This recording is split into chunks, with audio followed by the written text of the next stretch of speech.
Welcome to Clothing Culture. I'm Emily Lane. I'm Bret Schnitker. We speak with experts where we explore the global dynamics that shape trends in the fashion industry. Brought to you by Stars Design Group, a global production and design house with over 30 years of industry experience.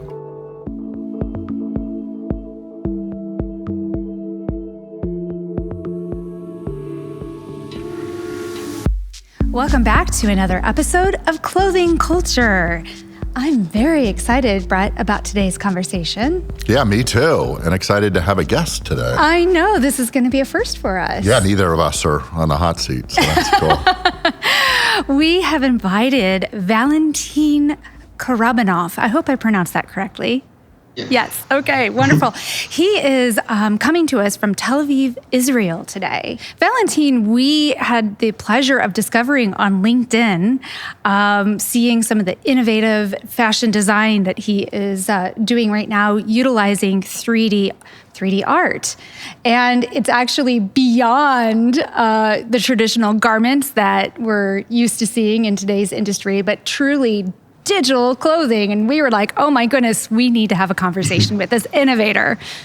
So Valentin, before we get into what you're doing today, I'd love to get a little background on your history in fashion. What got you into this industry and how did you begin? Yeah, first of all, hello to everyone, and thank you very much for having me. I'm really excited to be here. To be honest, it's my first podcast, so I'm keeping my fingers crossed so it will go okay. And, anyway, you will be able, to cut it and to edit it's going to be wonderful. This is pure live, dude, so whatever you say is going straight out to the masses. Okay, so let's start. Where to start? Actually, I have 30 years of experience in this fashion world and apparel and tailoring. Actually, I started 30 years ago, so maybe I look like a young person. And it was in 1990 when I started, and I started working in. I was a kid, just 15 years old when I started. Oh my gosh. Yeah. Was this a legacy? Were you a part of a family that were tailors or what led you there? Yeah, that's an interesting question because actually my grandfather was a tailor and also my grandmother from my dad's side, she also was a tailor. And but actually, I never met my grandfather because he passed away and he was very young. And after the war, he just passed away a few years ago. A few years after the war, he passed away. So I didn't met him, but I think it was a kind of DNA. So even from the age of 14, maybe, so I discovered my interest in this field, so I wanted to know how to sew things, and I played with the sewing machine of my grandfather, and I played it. It was a manual machine, and maybe with a feet extension. I don't remember exactly. Yeah. I love how much that was your play. Yeah, but with a purpose, it was a kind of inner voice that I felt that's what I want to do. That's what I want to develop as my profession. And at the age of 15, as I said, so I started working in a place as a kind of intern. This place was doing make-to-measure garments with a team of tailors and pattern makers. So I started working there, and I worked there for 2 years, and I made pants, and I learned how to sew pants and costumes, and the jackets as well. And after this experience, it was a quite good experience, for me. And we moved to Israel. So, and then it was a very interesting times, when the Soviet Union collapsed, and at this age, at this wave of immigration, we moved to Israel, and we settled. And you moved from where, Valentin? Sorry? You moved from where? Yeah. So I was born in Baku and then grown up in Baku, the capital of Azerbaijan. It's yes. Yeah. And in this case, I want to say that it was quite a poor environment when you don't really had, all these trends that we have today, kind of do-it-yourself and upcycling and tailoring and made-to-measure. Well, you were doing on-demand manufacturing before it was innovative, right? Yeah, and it was a kind of norm there because we don't really have an other option available. Yeah. So if you want to make something, so just do it yourself. So if you want, to fix your bicycle, do it yourself. If you want to make the pants and to fix the pants and trousers, so just do it yourself. So, and it was very popular, and because actually the foreign brands, it was super expensive. It was kind of luxury, just the pair of jeans. It was kind of luxury for Soviet people, to have, to have jeans. And when we moved to Israel, I also worked as a tailor, and also I worked in factory here, making. I remember that I made 300 welt pockets in a day. It was a norm. Oh my gosh! Wow. Yeah. Yeah, it was a kind of. So I know this industry from his roots. Mm-hmm. So you have this very classical start to your business, and then, what attracted us to you, and then learning the relationships that we all share. How did you move from this very classical foundation to 3D, which, you are sort of one of the pioneers of 3D in the apparel business, really, or at least having involved started with some in of those. 2004? I think so. Yeah. Till 2004, so the pivot point was when I met Browser, when I started working in Browser, 3D software company. They developed 3D software simulation for clothes. So they was but they were really pioneers in this field. They were the first that actually said, okay, let's do clothes in 3D. So it was revolutionary approach at those days. And accidentally, actually, I found the announcement in newspaper. It was, we have an internet, but at those days, I found the announcement in newspaper that they're looking to hire people that know how to make pattern makers, and the benefit if this pattern maker would have the experience in CAD system, like Lectra or Gerber or something. So I applied, and when I had my first interview, I saw this 3D avatar on the screen, and it was really amazing. So it just was crazy to see this technology, even at this early stages. We cannot compare what it was in 2004 and today, but it was quite amazing. So I saw the whole potential of this thing. I didn't even know that this kind of software exists. So there hadn't been up until then. It was a really, really cutting edge. Well, in 2004, when you really look back, it's your phones had just started slimming down. There wasn't all the technology we live with and take for granted today. Just that few years ago, almost 16, 17 years ago, it was a totally different world. So this is pretty remarkable. We had the birth of Facebook, the birth of the iPod, things like cell phones were just starting to get cameras, very modest cameras. We actually used phones to call people, which was crazy, actually, way back then. Yeah. Right. So, it was a real transitional point in time. I'm curious, Valentin, as you started, as you went from this really tactile world of tailoring and working with patterns and sewing, and then moving into this digital space, what were some of the kind of benefits that you saw right away from application of this technology? The first idea of this application, it was just kind of general idea. Let's do everything in 3D and let's resolve all the problems that we have, in fashion world. So when I worked in browser, I would describe 3D technology as something that you can do fitting, you can do merchandising, you can do almost everything with this software.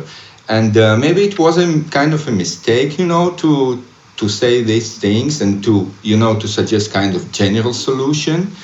And the people that actually go with us, into the pilot, and the big companies like Gap, for example, they we found at this stage they didn't were really prepared for this technology at those days. So as in each, I think that the technology also wasn't so prepared for the industry at those days. So it's a kind of mutual evolution that can occur before it will get the approval of the fashion world. So. Well, and sometimes technology moves faster than our brains can assimilate that technology too. Mm-hmm. That's right. But in each technology, you need to have the approval of the users that should use this technology. So, and in those days, you will not find so many users that actually see the potential of this technology, and it's only the proof that kind of everything will happen in each day and time. So that's important to be, in the right place in the right time. But you also need to be prepared for this day, Yeah. Right, exactly. Mm-hmm. I mean, you being a visionary and what you're doing today, you're taking sort of those steps yourself. We're just getting a handle on 3D technology as its application in actual garments. And what you're doing today seems like this next step, is the consumer ready for that, It's a very good question. I think what I'm doing today, it's a kind of novel, and I'm trying to take this technology to the next step, and in the industry, it's a kind of consensus now that 3D already used, for the pattern development and for the fitting. It's inside the industry. It's not like in 2004. And what I'm trying to do today, it's digital fashion. Actually, it's the basic term of this. It's that it's not necessary to be in the physical world. It can stay only in the virtual realm. So that's something. But maybe before we are jumping, what I'm doing today, I want to tell you a few words about my experience with 3D. And working with the fashion designers. So when I worked in browser, and when in 2007 I established my own studio, giving services for the fashion designers and runway designers and very, very creative people. So, and at some stage, I used 3D actually, but not every day, okay? I mean 3D. I use 2D of browser every day, so, but not the 3D. And another pure point occurs when I met Hed Mayner, the fashion designer, LVMH prize winner. And he was, after his studies here in Bezalel, so he came to me, and actually I helped him to develop all his patterns and blogs, to digitize all his blogs and to develop all his, new collections. And he was working in kind of very unique way. So he worked without sketches, without, specs, without, he just came with a kind of an idea or story or concept. So, and when he first started to describe what he wanted, actually, so I'm a very visual person, I need to see. So I said, hey, just give me a reference, give me some reference points, some visuals that I can work with, okay, but what I can start with. But he spoke with me, about body language and balance, disbalance, all this stuff that I don't really understand. So how I can develop something from this story, okay? I need to see some reference. And I say, okay, so maybe we'll get, maybe we'll give the chance to 3D in this case. And so the 3D is a collaborative tool, something that moves along the path where both of you interact to achieve this kind of goal that Ed had. Yeah, exactly. So we started to create kind of meetings and sessions when we just sat together in front of the computer, and we developed new styles. And it was very interactive. It was very dynamic. It was very novel. So. Did you find it moved faster than the traditional method of paper patterns, of course, and then garments and reinterpreting garments? This is a space that you could really afford to experiment a hell of a lot more, and it would be, I guess, a lot less costly, and you could correct, evolutions more readily in 3D environment. Yeah. So if I compare, it will be maybe. 5, maybe 10 times faster. But the speed, it's not the only thing that you can extract from 3D, because actually when you work in 3D, the immediate feedback that you see on the screen and your decision making about this variation of that variation, so you can change and play and change pattern and make it longer, shorter, and that makes a big difference. You don't need to wait, 2 weeks for the proto, right? And then you actually, when you get, in the real life, when you get this proto from the factory, you can really forget what it was about, and in this situation, when you work in 3D, it's really dynamic, and you have so many benefits there. And the process, it's very, very fluent. Yeah. So from the time that he came to you with kind of these concepts, how long did it then take you to go from concept to runway? Wow, it's another story about the runway there. So his first runway was in 2016, and we already have kind of an experience with 3D and developing patterns in 3D. So we decided to develop all collection in 3D, and it was a time pressure there before we actually finalized his designs in 3D. And actually what happened, he took all this collection, patterns developed in 3D, and he made the first prototypes, and those first prototypes went directly to the runway without any just. No major adjustments, anything.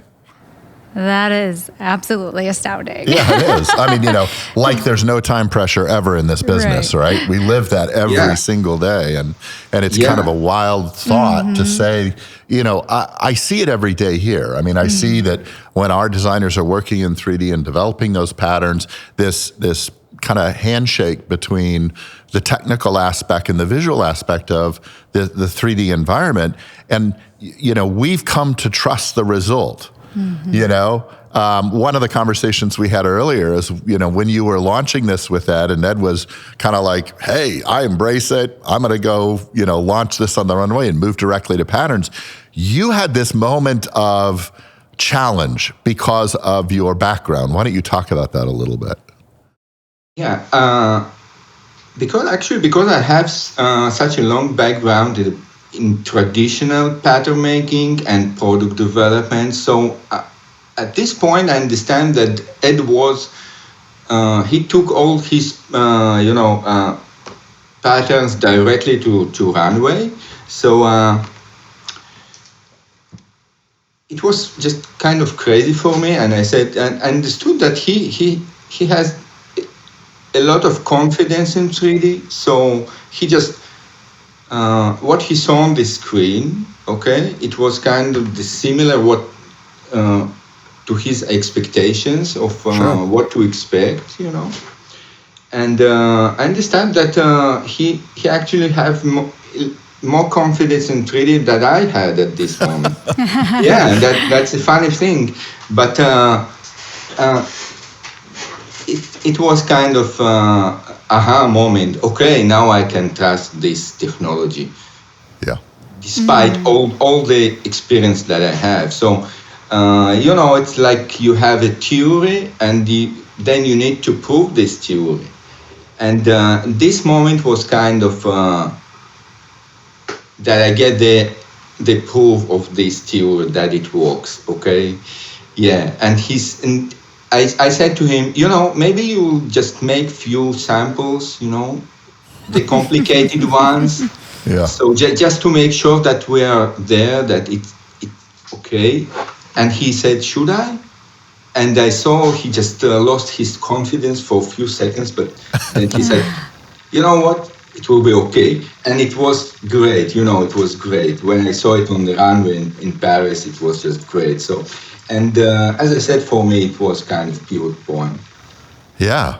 I mean, it's just kind of when you think through that whole thought process, here you're the partner in the creation with all of this experience in 3D. Your brain should be telling you more than anyone else that the result should be the result. Right? And because of this traditional background that you're dealing with, you've got this conflict in your head about, is that really going to be the result? Is it really this easy?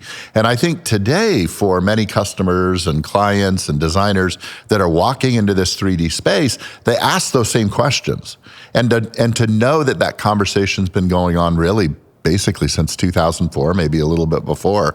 And the radical transformation that we're seeing in the landscape of 3D design, there's still this kind of disconnect and trust that what we're doing in a digital landscape will come out in this tactile, real world.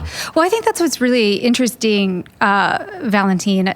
Another point of interest with you is that, you had this kind of inner conflict early on, as many designers do, and many others in the industry, of going from this very physical, tactile world to a virtual world. But then you decided to really dive in even deeper and go into digital clothing, which I think, given this time of Zoom land and, COVID times and all of these things, I can see how that evolution makes a lot of sense. What really inspired you to go, well, I'm in it and I'm going to go even further with it and start designing clothes for just the digital world?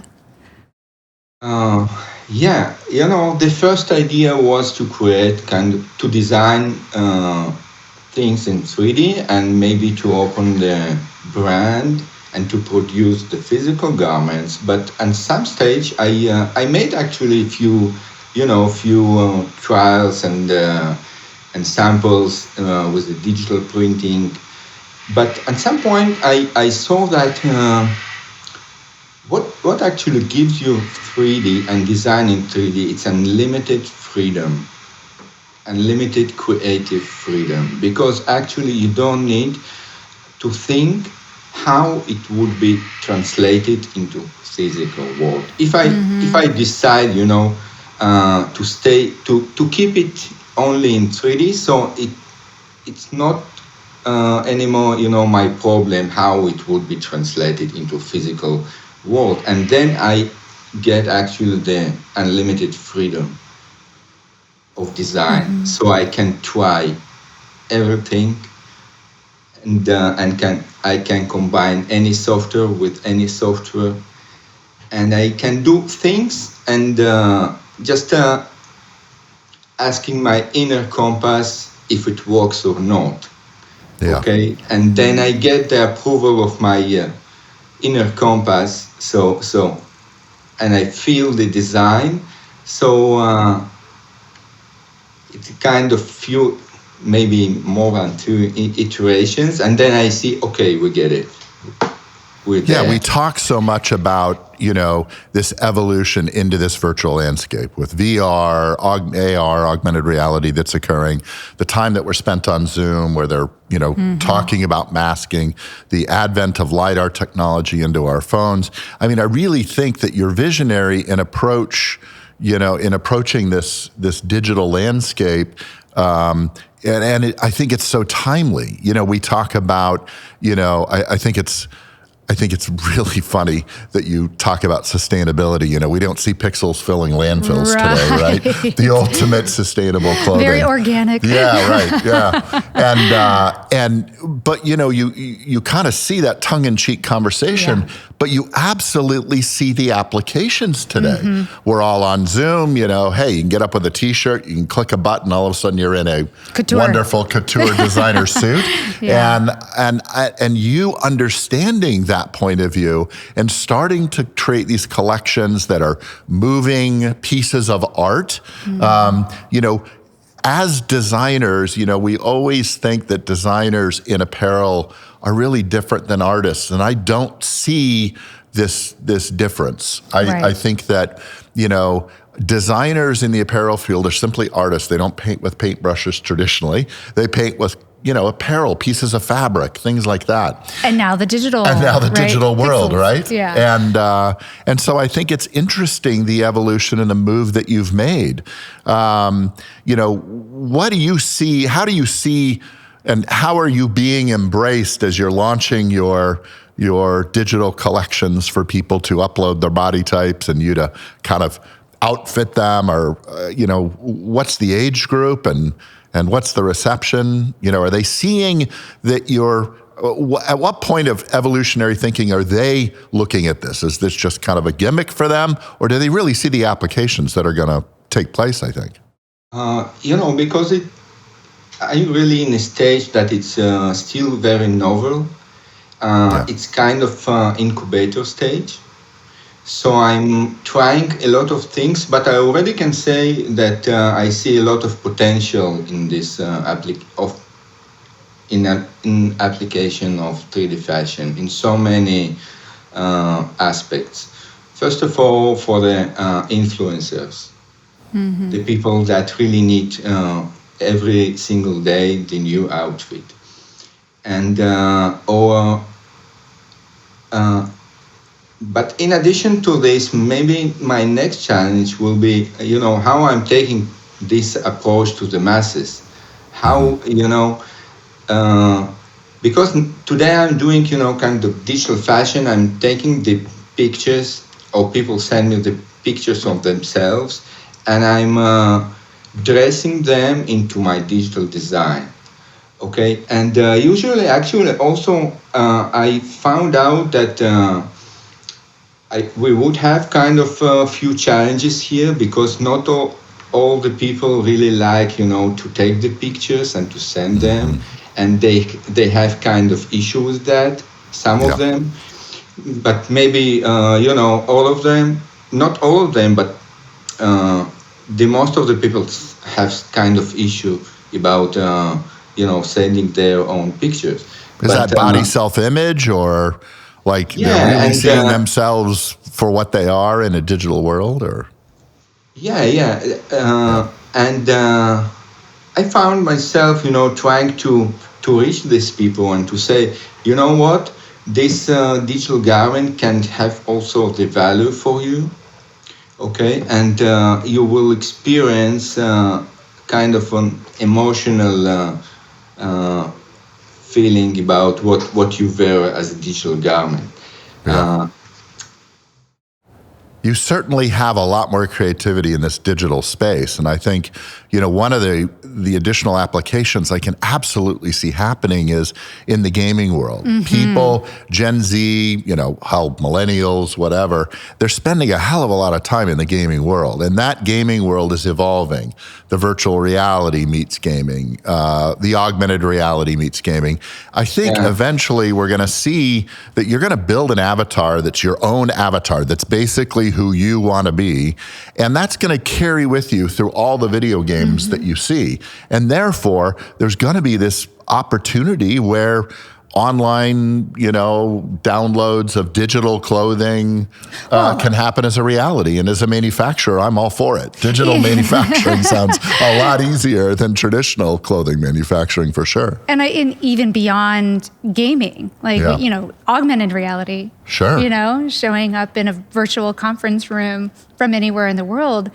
Yeah, Bill Gates, we say that adversity breeds creativity. Mm-hmm. I say adversity breeds technology. And with what's happening now is we're kind of moving down this whole world and meeting each other through Zoom or Teams or, I won't leave all the other systems out. But even Bill Gates says that technology is going to rapidly evolve based upon this demand cycle and the acceptance of what's happening. So as we're embracing the digital world, as augmented reality, and there's a lot of these new glasses that are coming out, well, we'll slip on the glass and hell, Valentin, we'll feel like we're in the same room. We're going to be sitting in the same room. The ability to digitally clothe someone is not that far of a stretch today.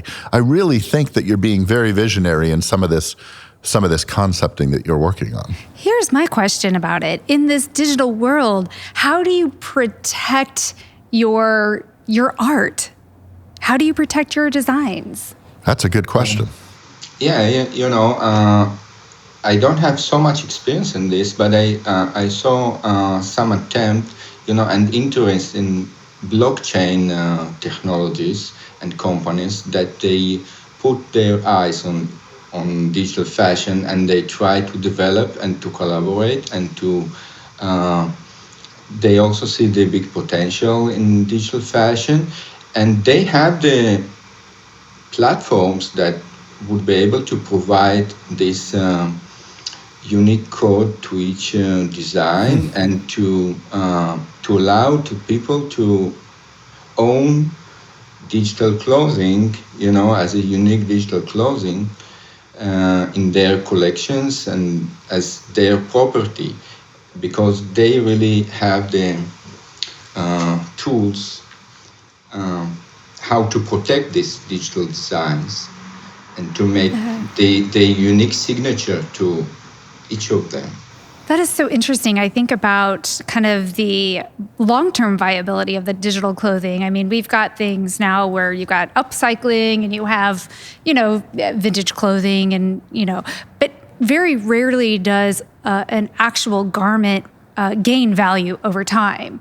But I can see with combining this kind of digital art space and, the blend between an artist and a fashion designer and creating this garment in the digital virtual world, it's not going to go through the wear and tear that a traditional garment does. And think how much less I'm going to wash, right. Honestly, those clothes. Far more sustainable. Yes, right. Yeah, so I can actually see an opportunity for a digital garment to increase in value over time as the designer's presence in the world gets more celebrated. And we should probably worry about the stock in detergents today. Right. Like just upload your next garment, right? How wild is that? What do you see as some of the challenges in front of us with regards to making that transition from here to there? I think it will always be kind of tension between the physical and digital, and at the end of the day, maybe we will get some kind of balanced proportion between those two worlds. But fashion actually lost its basic purpose when it was just to take something to cover the body, and it's much more than this. Yes, it's great. An art. It's a visual art. And I think the stage that we get, in terms of fast fashion and sustainability, and all the negative impact that fashion, let's face it, have on this world. So I think that the potential of digital fashion, that it can replace the fast fashion formula. And I think that we need to kind of get back the lost value for the garment. And that's what I wrote in my last article, that we are kind of in a stage that the values transition, the transition of values. It means we get to the point that the negative impact of the fashion industry, it's such a big issue today, the issue of sustainability. Just in terms of how much water you need just to produce one T-shirt or one pair of jeans. Right. So I think that really digital fashion has the potential, to replace the fast fashion one day. And I certainly think in certain steps, it's going to augment, actual fashion in certain areas. I think it's really exciting, this kind of journey that you're going down, the struggle that you kind of deal with between the virtual world and the digital world. And, at the same time, this being this visionary, I think, in this space, we look at your website, we look at the things that you're doing. I think you're really expressing things creatively. We have another episode really talking about the rise of the boutique culture. And it's about these visionaries and artists kind of really re-embracing, the apparel scene. And I think that's really critical with what's going on today. And we all have to wrestle with, the issues for sustainability and how to get that to a size that it's impactful on a global scale. And I think that you're certainly doing your part on all those fronts. And we look forward to seeing what's happening in your collections and your evolution certainly coming up. One of the last points that I think we should discuss, because I know that you're starting to, in Israel, starting to teach the next generation. One of the big challenges we saw in 3D was there's just so few people that have the education in this rapidly evolving technology that there's no one to teach the generations to do that. How do you, how is that experience going for you in Israel? How do you think that we can expand the awareness and the education of 3D design in apparel? Finally, in the upcoming semester, I'm going to start teaching 3D fashion design in one of the leading fashion schools in Israel, Vitzo, in Haifa. And I really looking forward for this experience, because I waited for this moment for such a long time. And also it was kind of a journey that,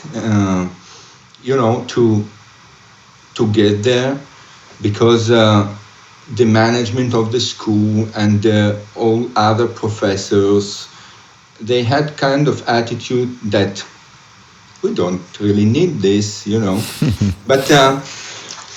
But I'm very happy that it's going to be, that my dream come true. And I think I will be much more smarter after the first semester.